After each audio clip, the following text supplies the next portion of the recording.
Thank you for coming back and staying with us in this webinar today. We're trying to stay on schedule. Again, the schedule is on neup.gov. The two large FOAs that we're releasing this week, we hope that's going to be occurring under the leadership of Shane Johnson, our Deputy Assistant Secretary. We'll describe all of the programs that we have currently that are going to be on the street. And it's especially important because the first deadlines for pre-applications for R&D is December 2nd. And you'll hear that over and over again just to make sure that you're aware of it. So it's coming up very quickly. We want to make sure you're up to speed and we can get good proposals in the door pre-applications, three-page pre-applications at that time. We encourage you to submit questions. One question that came in already, I just want to address the scholarships and fellowships. We're not releasing at this time as Dr. Lyons mentioned, the IUP program needs additional authorization. That will be later, we hope. So that's something that's coming on down the road here a little bit. And I wanted to give an opportunity to mention also that Dr. Lyons and most of the team here at NEUP and DOE-ID, which includes Kenny Osborne and Aaron Gravel and others, will be at the ANS meeting the week of November 10th here in Washington, D.C.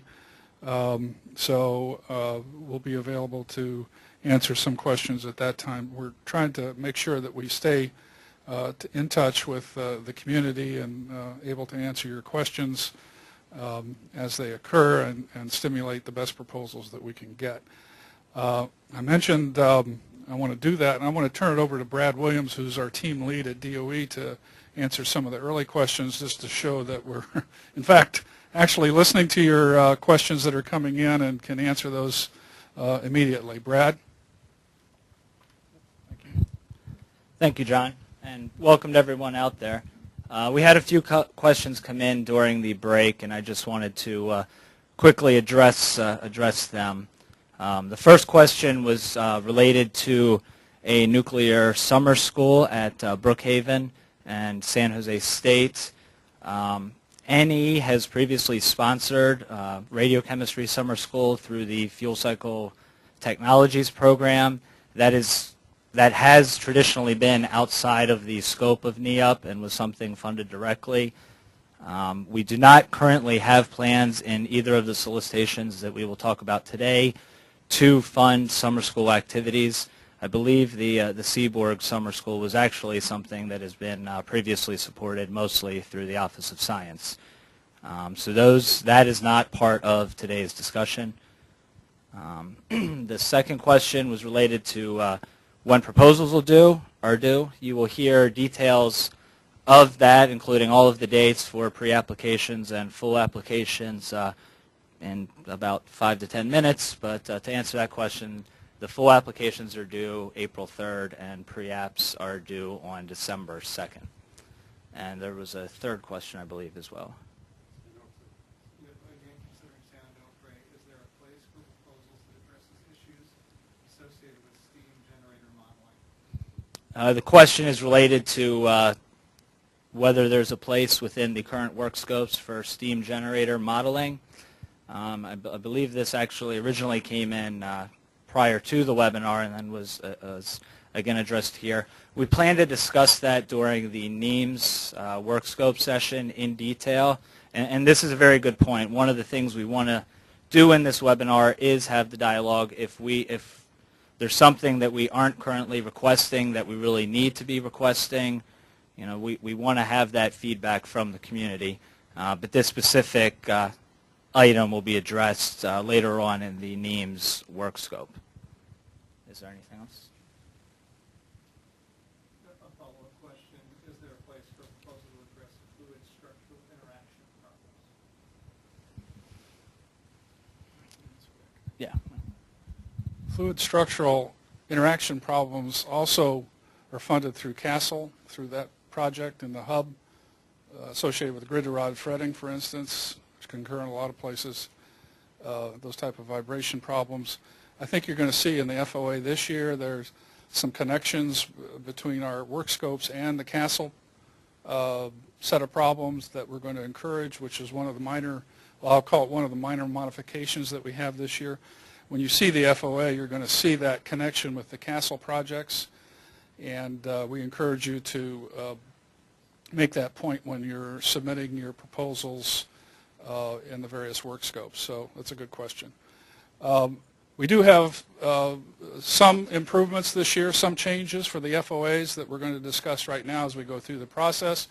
The first big FOA is the Consolidated Innovative Nuclear Research, CINR FOA, which we again hope to announce this week. 3-page proposals will be due December 2nd. That's going to be the third time you've heard it, but you're probably going to hear it at least 3 or 4 more other times, because that's a critical date to get your pre-apps in to be competitive in this process. So I'm going to turn it over to Aaron Gravel from DOE ID. That's the DOE office, operations office there, who along with Greg Belay of our NEUP IO office at INL are going to discuss this FOA, and then we're going to transition this afternoon at 1 o'clock to the other FOA that we're going to release this week. Aaron? Thank you for being with us.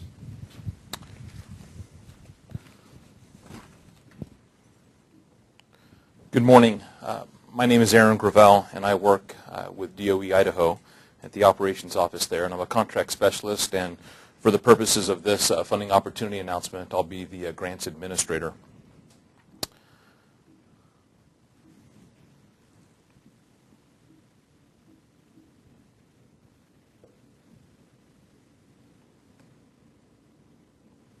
Yeah, I'm not sure the slide's not working.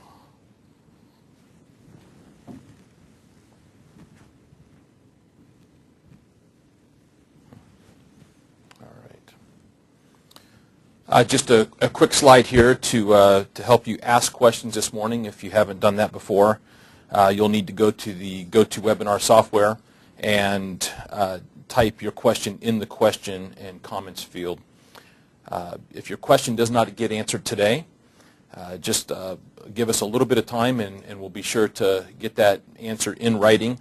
We'll also try to provide a written answer to the ones that are answered today as well, and we'll have all those questions and answers provided to you on the neep.gov website. And specific questions on individual eligibility or work scope detail will be addressed offline. The outline that we'll cover today is we're just going to do a brief FOA overview for you. We do encourage you, once you get the FOA document, that you read it thoroughly, and we encourage you to read it a few different times. And also be aware that there will be periodic modifications. Most likely there were a few different versions of it that came out last year, and each one of those modified versions will be posted, and you'll have the opportunity to see those. Please check for those. If you are registered through FedConnect, which we encourage you to do, you'll also have the opportunity to receive those updates and those modifications to that FOA or that solicitation via email. We'll also do a brief overview of the work scopes and just introduce those. You'll have the full presentation on work scopes later on this afternoon, and also throughout the day tomorrow as per the schedule that's posted.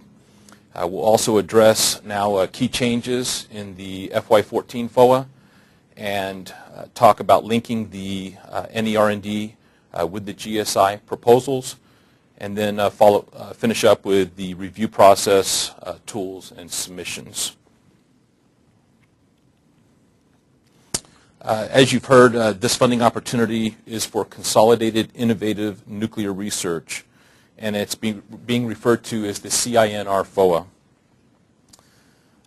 DOE-NE conducts cross-cutting nuclear energy research and development R&D and associated infrastructure support activities to develop innovative technologies that offer the promise of dramatically improved performance for advanced reactors and fuel cycle concepts while maximizing the impact of DOE resources. The main objective, as you see in this slide, of this consolidated FOA is to promote efficiency in the effective use of resources. And in support of the objective, this FOA if you look at the bullets here, presents anticipated DOE NE funding opportunities at once, allows integration of deadlines to enable better planning, and presents opportunities to request funding from multiple program elements to maximize research dollars.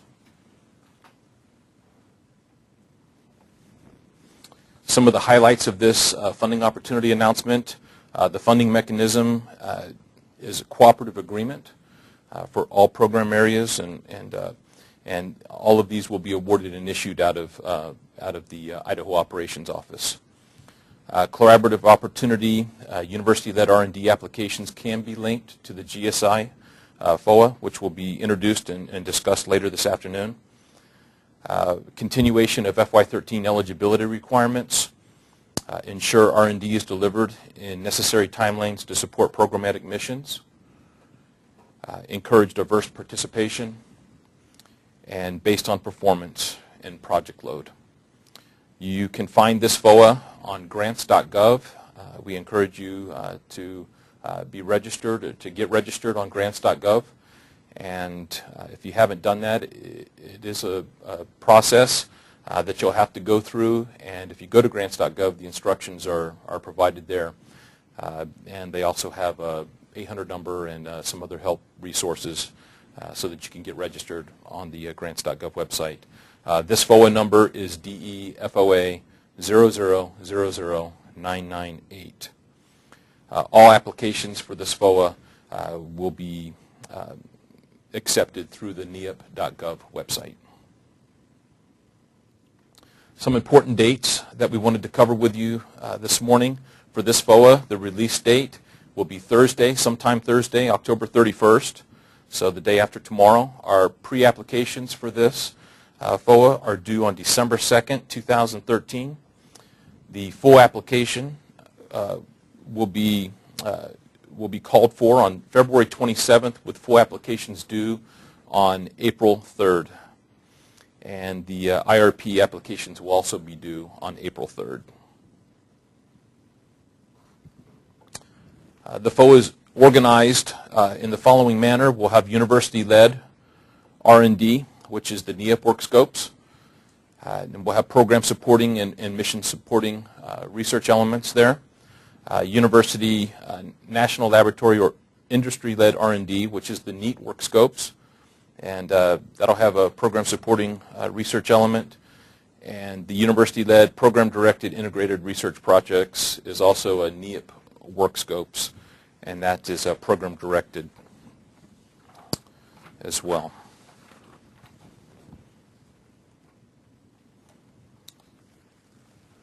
A little bit more about our research elements.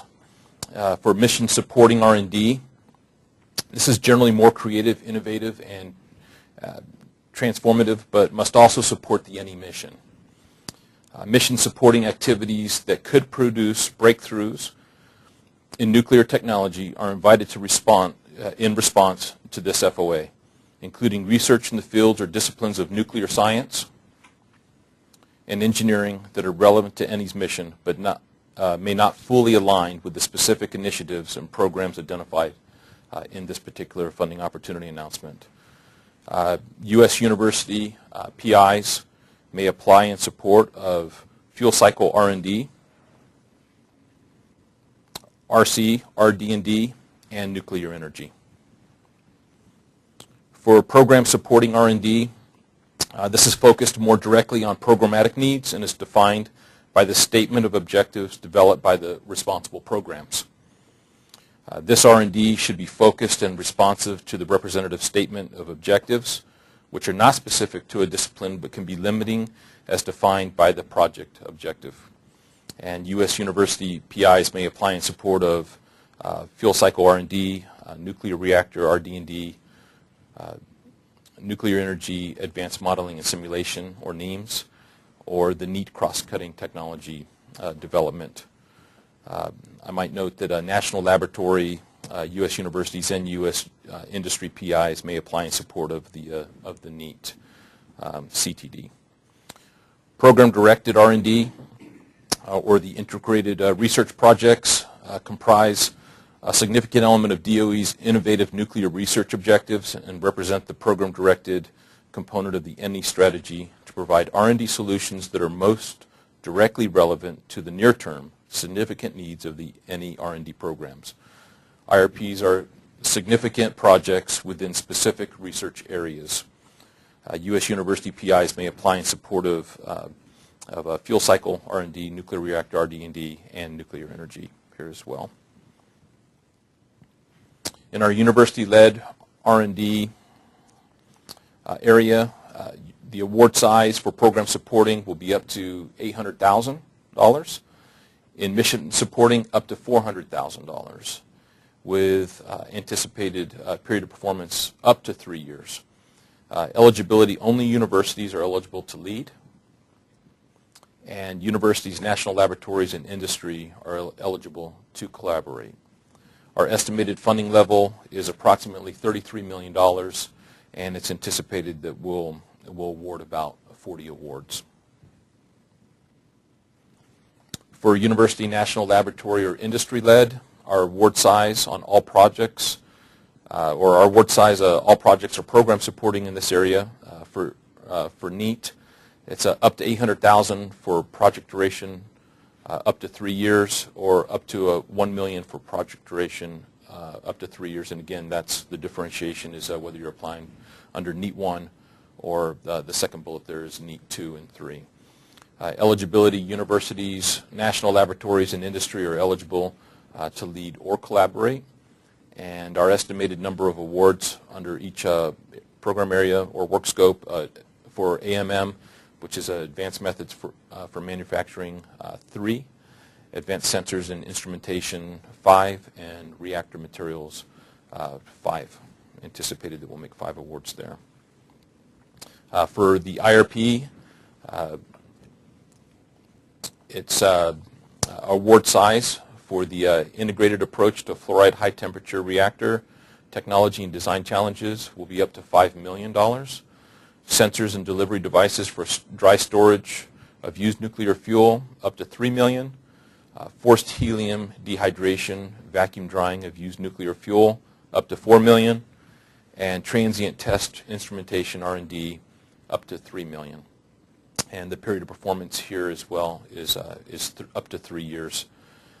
Eligibility, only universities are eligible to lead, and universities, national laboratories, and industry are eligible to collaborate. And international collaborations are also encouraged. For our collaboration guidance, collaborations with universities, industry, national laboratories, and foreign institutions are strongly encouraged. And to enhance and diversify DOE's research portfolio, additional consideration is given for collaborations with minority-serving institutions and underrepresented groups. For university-led applications, except NEAT, no more than 20% of the total budget may go to entities other than universities. And funding is for U.S. researchers only. Foreign organizations are encouraged to collaborate as long as they are neither a denied party nor a party that requires an export license, and U.S. funding will not be provided to any foreign collaborators. Here's just a brief overview of the work scopes that will be presented in more detail later this afternoon and throughout the day tomorrow. I don't know if I'll read through all of these, but you can see what they are here. And you can also take a look at those on the schedule that's posted for when these presentations will be made.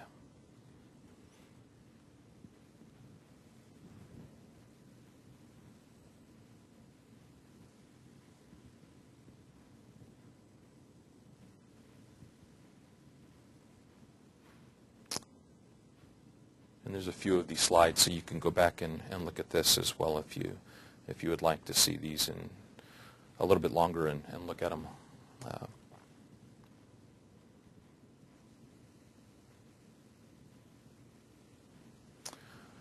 Some key changes in the FOA. Here's some policy updates and reminders.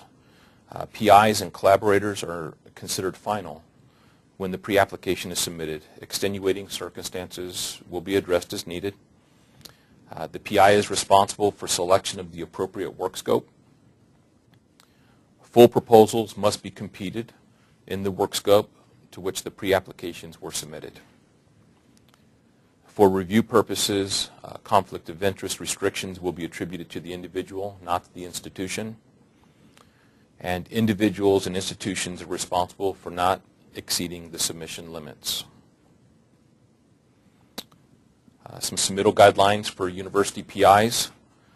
University PIs with a currently funded IRP or 3 or more R&D projects that will still be active after December 31st, 2014, or who have a no-cost extension on any DOE funded project which will still be active beyond December 31st, 2014, are ineligible to apply to any section of this FOA as a PI. For submissions to all sections of this FOA, university PIs can be included on no more than 6 pre-applications total, with no more than 3 of those submissions as the PI. For NEET-funded research, all applying institutions, university, national labs, industry, are limited to 3 pre-applications per institution per work scope area.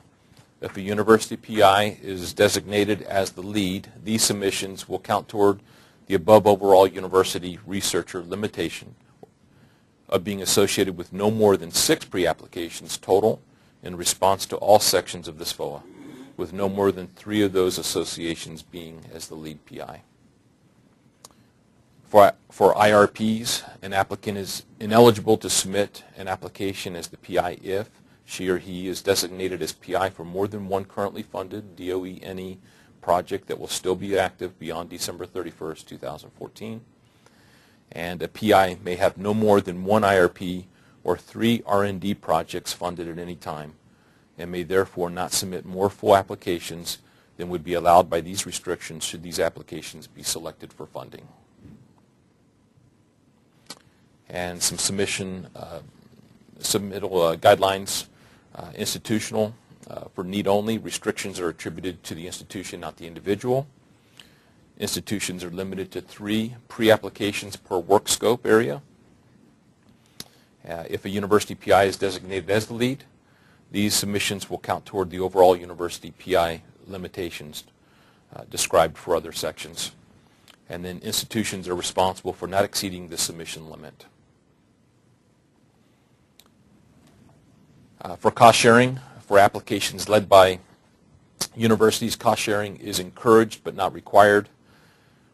Applications led by industry are required to have a 20% cost share, and this is the responsibility of the lead institution. And cost is based on the total allowable cost and must come from non-federal sources. Total allowable cost of the project is the sum of the government share, including FFRDC, national labs, cost, if applicable, and the recipient share. And there's a section in the back of the FOA document that gives a few examples of cost share, and you can look at that if you have any questions. You can also ask questions now regarding cost sharing, and we'll get to those.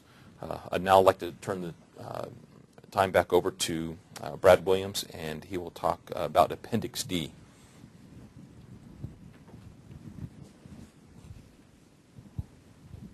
Thank you, Aaron. Just wanted to take a moment to talk about something that we're doing a little bit new this year. It's outlined specifically in what we're calling Appendix D, data needs for validation. What we've discovered through several years now is, we have certain work scopes that are looking for specific types of R&D or modeling and simulation. But we've noticed that they're through the modeling, validation, and verification process, there are certain data needs that many of the R&D projects may be able to address. So we created Appendix D, which describes specific data needs for our 2 modeling and simulation programs, Nuclear Energy Advanced Modeling and Simulation, NEAMS, and CASTLE, the Consortium for Advanced Light Water Reactors. design. John works with Castle. Both of those have specific data needs that many of your R&D projects may address throughout all of the work scopes.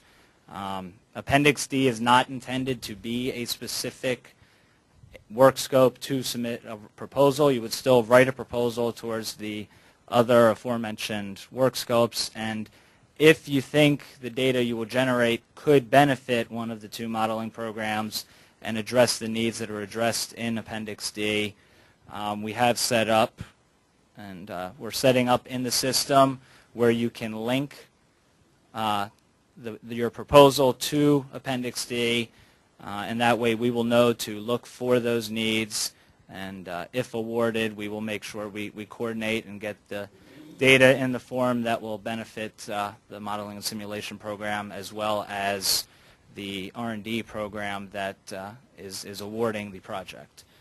So if this is something that applies to you when you submit your application, please check the box on the site, and please add a brief description of the specific needs that you will be addressing so that we can make sure that the appropriate individuals are getting that information and coordinating it throughout the review and selection and execution processes. With that, I will turn the presentation over to Greg Belay from our Integration Office to continue with the review process.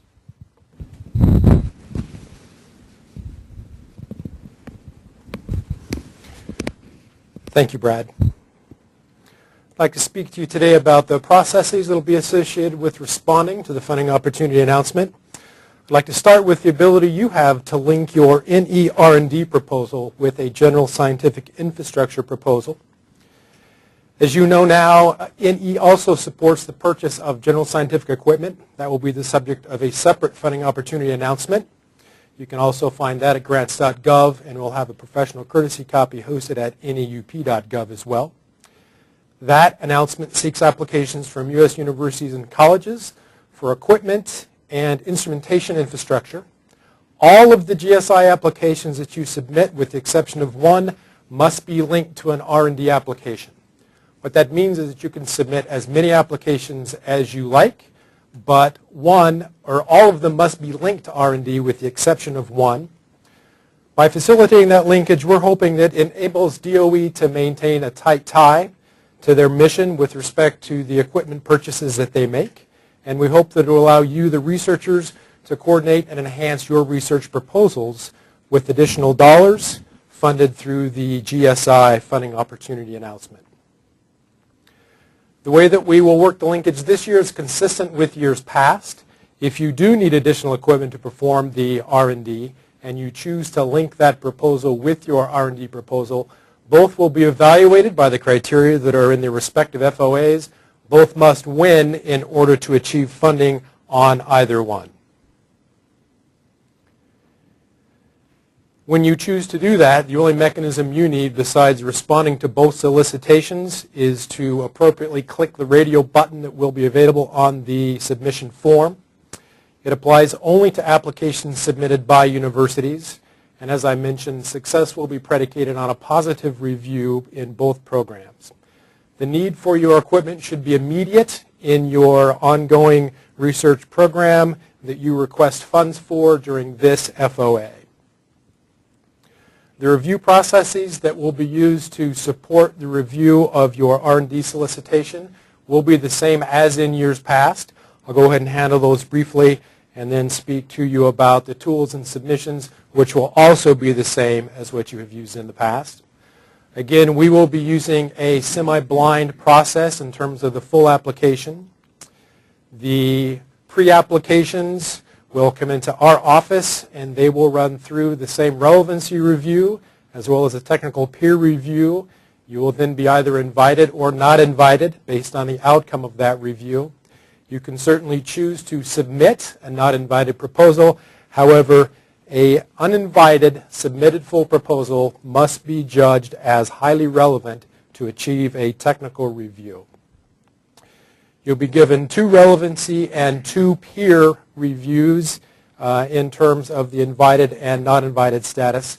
Excuse me, that should be 1 peer review for your pre-applications. Program-directed applications are reviewed individually by a common set of reviewers. That'll be in the panel format that we have applied in the past. We will then convene that panel for final recommendations by a merit review panel, a federal merit review panel, and the selection official will make final selections for award. That will be a minimum of 2 relevancy and 3 peer reviewers. The weighting of scores will be similar to what we've had in the past. Mission supporting, or what you would know as a blue sky application, will be weighted 80% for its technical merit, 20% for relevancy. A program supporting application will be 65% for relevancy, technical merit, and 35% for relevancy, and the program directed, or IRP, is split equally 50-50. Criteria for all sections and application types are in the funding opportunity announcement. I encourage you to review those. We do have additional relevancy considerations that will be given in order to help achieve diversification of the NE research portfolio. That's for effective partnerships that include underrepresented groups or minority-serving institutions. We have tools on the web that are made available to understand the FOA. This chart will be there. It breaks down who is eligible to lead, what program elements will be involved in that section of the call, the estimated available budget, the maximum award size, the duration of the projects, your ability to tie them to the general scientific infrastructure solicitation, and the type of collaborations that we are seeking. So you'll see that this is a nice roll-up of all of the information that Aaron had. It will serve you well in terms of understanding which areas are available to universities, national laboratories, or industry. Again, on the web, we have a flow chart that will enable you to better understand your eligibility restrictions. We certainly don't anticipate the one that you can read, the one that's on the screen now, but that is available on the web at the links that are indicated, and these presentations will also be loaded, so you can just simply click on those links. The federal and technical points of contact will also be listed at neup.gov. We encourage you to have those interactions, and I think most of you are certainly familiar with that approach. Contact information for questions concerning the federal or technical points of contact, you can find that at neup.gov. If you have questions with respect to the procurement or the mechanisms of the FOA itself, you can contact Aaron Gravel at the email address listed here. If you have questions either about the general application, how to submit, procedural questions, please call our offices at the integration office at the phone number or the email listed here, and we will, of course, be delighted to visit with you. To submit an application, it's the process that you've used in the past. Please log on to neup.gov. Click Login at the top right-hand corner of this screen.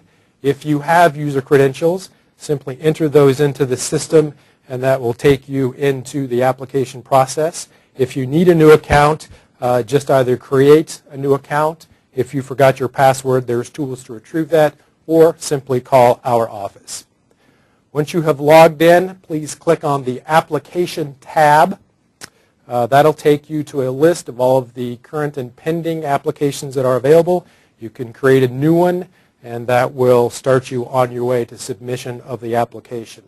Full application requirements, as well as the content of the uploads that you will be expected to handle, are in the funding opportunity announcement.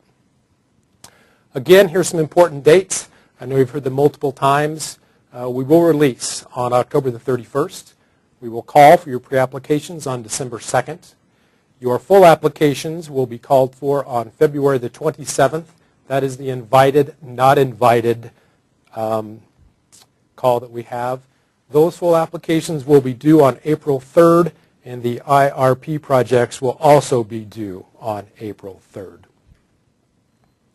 There are additional slides that will be available at neup.gov that further detail the review process as well as the submission forms. Should you need them, they are there. With that, I'd like to invite both John Gilligan and Aaron Gravel to join me at the podium to answer questions that you might have. Gentlemen?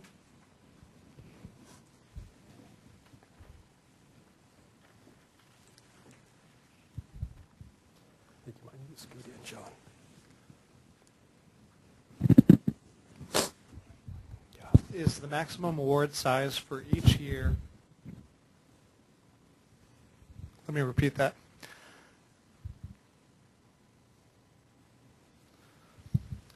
Is the maximum award size for each year or for the entire duration of the project? The maximum award size is for the duration of the project.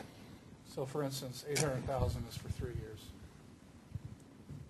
It's not 800,000 per year, except the IRPs are much larger, and they could be on the order of $1 million a year. Yeah, but what we're quoting here, maximum total award size is what we're quoting here.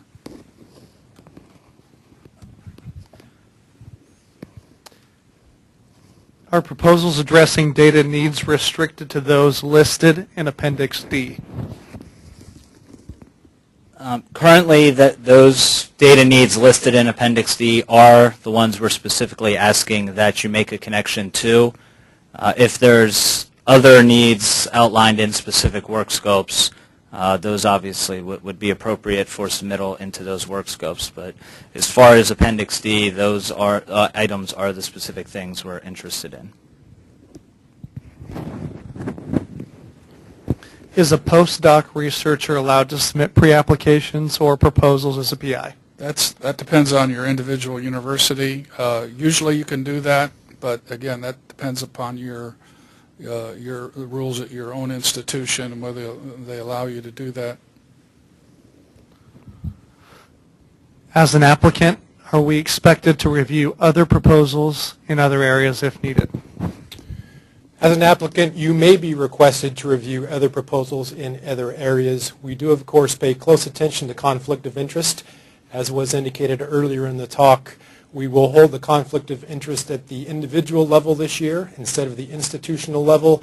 Typically, you will not be asked to review a proposal that is in your same work scope.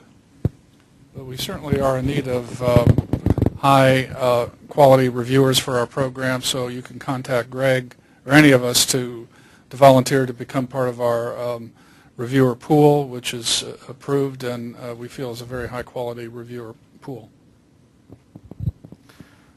What steps do you take to make sure that the review and competition process is fair? We go to great lengths to ensure that. We run an open competitive solicitation. We do manage the conflict of interest. Once we receive your applications and review those as a pre-application, we send the invited, not invited status. We certainly understand that you do have restrictions in 3 pages. We also acknowledge that the technical review can be somewhat abbreviated with a single reviewer. Therefore, you can choose to compete a not invited full application. When we get to full application, we have 3 peer reviewers and 2 federal relevancy reviewers. All of the peer reviewers are compared, or the peer reviews are compared to one another to make sure that we don't have outliers. If we have outliers, we go back to get another reviewer, we contact the original reviewer, or we dismiss that review. I would also say I think the peer review process here is very very good in the sense that we have single reviews by individuals, and then we also come together as a panel to discuss those reviews and the scores and everything. So it's a combination of single peer review plus a peer review by a panel that overlooks the entire process and recommends awards to the management at DOE. So it's a very aggressive, very, I think, time-intensive and strictly, I'll say, important part of the whole process that be maintained. Can university adjuncts be PI applicants? Again, that's possible at your individual institution. I know it does. You've got to get permission at your own institution to allow that, but it can occur. Yeah, that is possible as far as we're concerned. Can a university PI with an ongoing IRP be included as a co-PI in this call? If yes, will there be any funding limit to a co-PI? As a co-PI, you may submit The funding limitation would be to the extent that it makes sense in the proposal. Certainly, if you were not the principal investigator, we wouldn't understand how you would command a great deal of funding, and would expect that that would be a greatly reduced role in comparison to the principal. That's all the questions. We do look at level of effort, and of course, when we look at the PIs and co-PIs as well, so that is taken into consideration. Is that all the questions for right now? That's all the questions. We'll wait for around 5 minutes online to see if there are any other questions. So feel free to submit them if you have them. Now, those are good questions. Go ahead and submit more if you have them right now. Of course, we'll be ongoing for the next 2 days here and have most of the people in the room, as well as the program managers from DOE. The next segment is at 1 o'clock, which will go over the FOA related to the infrastructure, which is the GSI equipment, as well as the reactor upgrade, all integrated into the one FOA.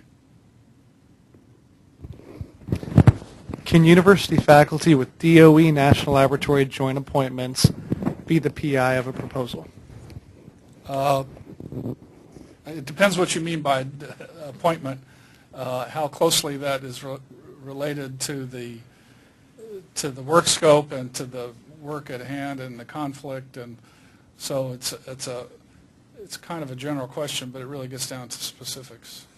And certainly if they are a PI, we would anticipate that the amount of time that they have available to spend on the project is substantial in terms of their employment at the university. As opposed to DOE or National Lab. Correct. Or something like that. It has occurred.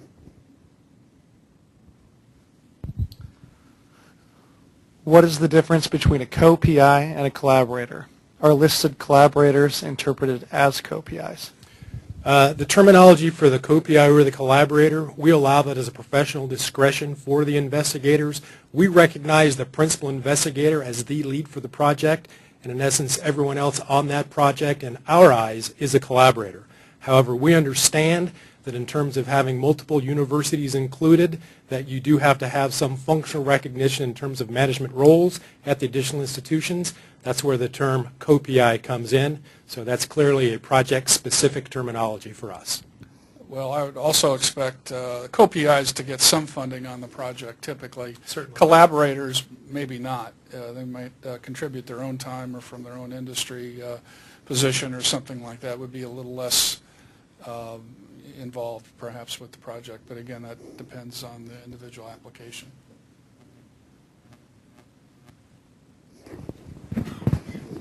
I just wanted to add something else. All of these presentations and videos will be posted online, and you will see going forward that some of the presentations will include reference material. We will also include those online with as copies on NEUP.gov with the solicitations and work scopes. CASEL objectives seem to be a little bit different than this NEUP FY14 FOA. Can you help me understand the tie between the two?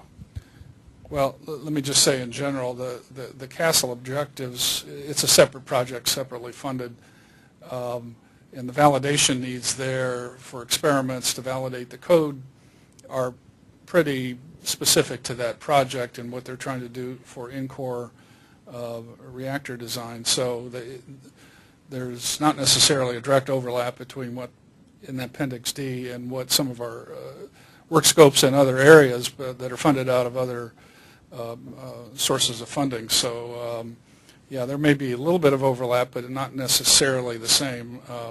Is that the question? Maybe Brad could elaborate on that as well. Well, I think you addressed it well. There may be limited overlap, as John said. What we're trying to do is just take advantage if the opportunity arises. It's by no means a requirement that you have to tie your research application to the data needs either for NEAMS or for CASEL. And CASEL is a unique, very focused project, so that connections may be limited. I believe on the NEAMS side there are several close connections, especially for the fuels product line. But it's a desire if the opportunity arises, but it's not a requirement. And this year there may be limited opportunities, but it's something we're striving to move towards. So if you find a connection, make it. If not, it's no harm. If part of the work scope is to be accomplished at a DOE site, is it essential that the student performing the work not be a foreign student on an F1 visa? Foreign students can be involved with these projects. We're not U.S. citizen only, so that's entirely possible. However, access at the specific national laboratory will be at that laboratory's discretion.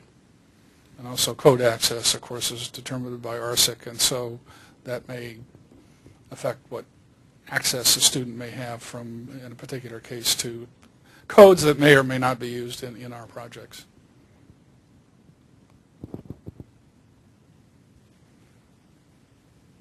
And I would just also add on the fellowship program, when that, if and when that does come out, that's restricted to U.S. citizens only. Can you please confirm whether a university applicant who has one and only one existing DOE NE IRP project can still apply as a PI? You cannot apply as a PI. You may apply as a co-PI.